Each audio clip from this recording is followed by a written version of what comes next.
Okay, so I'm starting at exactly this time because it equals 9, and 9 is my life number. And today, if you are into numerology or anything like that, it's 399. So I've decided that it is time for me to start doing these videos. And I've been wanting to do them for a while, but I keep procrastinating or whatever, but I'm just going to start. And I'll thank 9 for it. I'm calling this the present. I've been, for a while now, I have been living in the past and or thinking about the future and stressing about it and worrying about it, but I'm having a hard time really truly living in this present moment, and I'm gonna start working on that, because really all you have is right now, the present moment. And a lot of the time it's really hard to really truly live in right now because of worry and memories or whatever. But all you got is right now, so I'm going to use this video process to teach myself lessons, and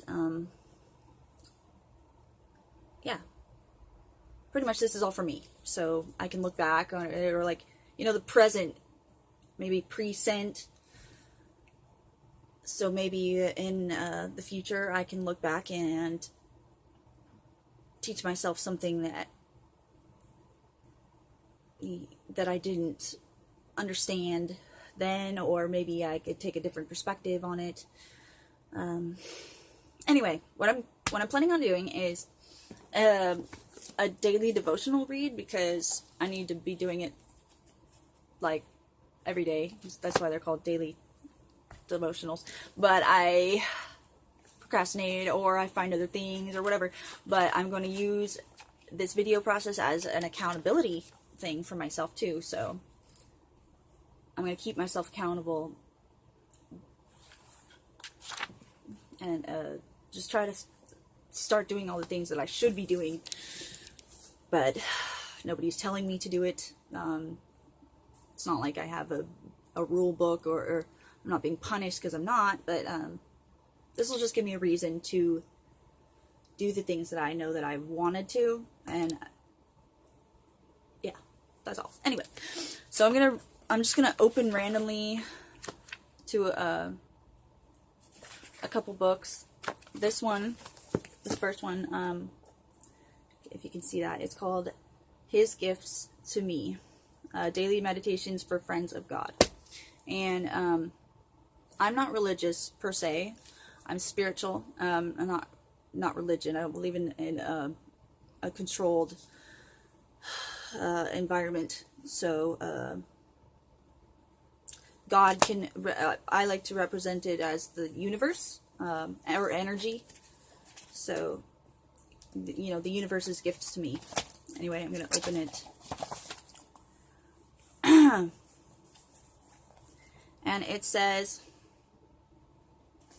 I don't know, there was a bookmark. It was on page 112 to 113.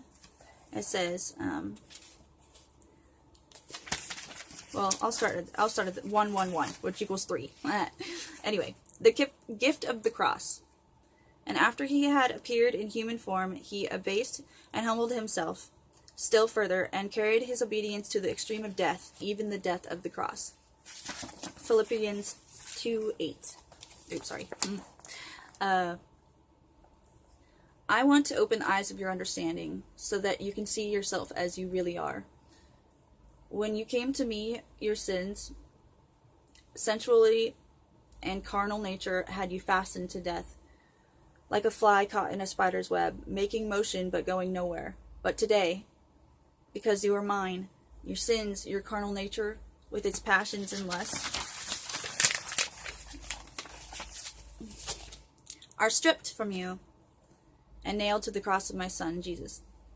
When I created you, I had in mind a friend. The path to my friendship is by way of the cross of Christ, where your sins are nailed, where your old life is buried with Christ, and your new life is raised with Christ. He did the dying for you. Your sins are no longer in you, but on the cross. And so it is with your personality, wants, needs, and goals. They too are there on the cross. When you ask for forgiveness, I am faithful to forgive your sins, so that when you fear that the power of sin may defeat you, don't look at you, look at the cross. There you will see yourself as you really are, your old self on the cross, crucified with Christ, and your real self lives through him, or lives through him, and daily you are renewed and remolded into the image and likeness of me. Do not reject your cross, it is your gift.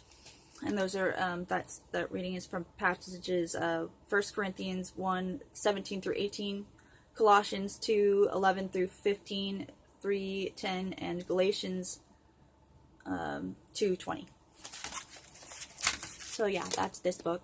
And it's by author Marie Chapian. Yeah. And so that was, I like that. I think a lot of the time we kind of, the cross represents something that's like in the past, you know, like it's hard to really make it personal. And so I really like that passage because it kind of, it's also hard to think about something dying for you, for all your sins. You know, it's hard to like even believe it. Like maybe I don't deserve that. I mean, or, you know, but that's what that represented to me, that all the old ways, that the bad habits and the things that you go through that you feel are sinful or wrong or according to society or just like morally, it's hard to get out of those habits, or to not think that they weigh you down anymore, or that they're still attached to you. You know, a lot of us live with, I don't even know a lot of us, but I've lived with regrets, or feeling bad about myself, about certain things that I've done in the past, or certain things that I let happen to me, even if they were out of my control. But it's hard for me to forgive myself for these things, and that's what that means. Like, I don't have to forgive myself, and all of those things I got to, like, that all the past, it doesn't need to apply to the future, and I don't have to keep dragging that around. And I'm excited to see what God will, or the universe is going to do with me. And I'm praying that, you know, he'll make a miracle, or I don't like he either, sorry, that a miracle will happen from this beautiful disaster, that I currently see myself as. It'll be an experience. Anyway, that's, I think that's all I wanted to say right now. And I'm just proud of myself that I started it, and it's about freaking time. Anyway, peace.